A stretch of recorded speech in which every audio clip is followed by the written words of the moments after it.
मुजफ्फरपुर में शनिवार देर रात एक 3 मंजिला मकान में हुए केमिकल ब्लास्ट के पीछे की कहानी जब से सामने आई है, सभी के होश फाख्ता है।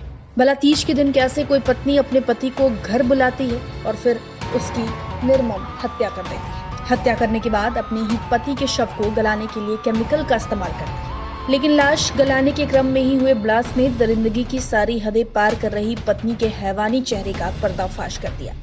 मुजफ्फरपुर के नगर थाना क्षेत्र के इसी फ्लैट में देर रात केमिकल ब्लास्ट हुआ, जिससे काफ़ी सनसनी फैल गई, अफरा तफरी का माहौल हो गया।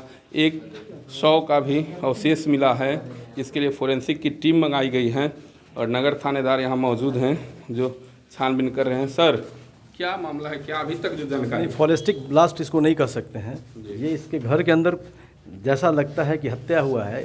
एक बॉडी जो है मेल का बॉडी 3 पार्ट में मिला है और वो 4-5-7 दिन का बॉडी रहा होगा। उसको ड्राम में रख के गलाने का प्रयास किया गया है। उसी क्रम में एयर पैक हुआ होगा तो जिससे आवाज़ हुआ होगा। ब्लास्ट का कोई मामला अगर होता तो शीशा टूटता, ऐसा कुछ नहीं है।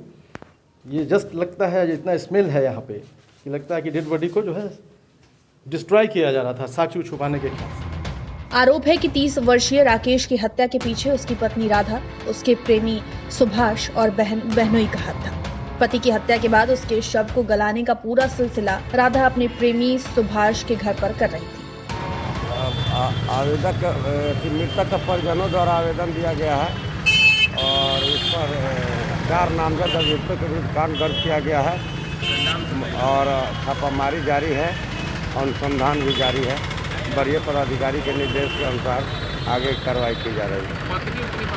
हाँ, पत्नी पर भी आरोप है, उसके साली पर आरोप है, उसके मतलब साढ़ू पर है और एक अवैध संबंध रखने वाली है राकेश की पत्नी, उस पर भी केस दर्ज हुआ है। चारों के विरुद्ध में कांड दर्ज किया गया है और छापामारी जारी है।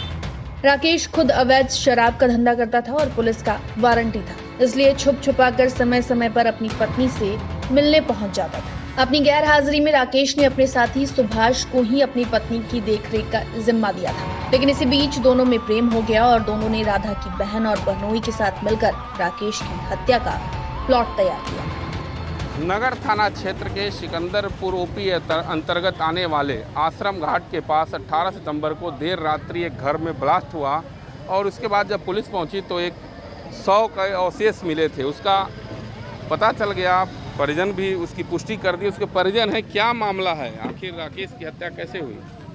हत्या जो की है उसको बुलवाया गया दिल्ली से बुलवाया गया। कौन लोग बुलाए? उसका पत्नी बुलवाया गया तीज के बहाने कि तीज है आइए। तीज के शाम में जो है कि आया गया, 15 तारीख के शाम में है। कुछ लोग देखा है उसको बालूघाट चौक पे, आश्रम घाट चौक पे मेरा भाई को चश्मा पहने हुआ था, टोपी लगाया हुआ था।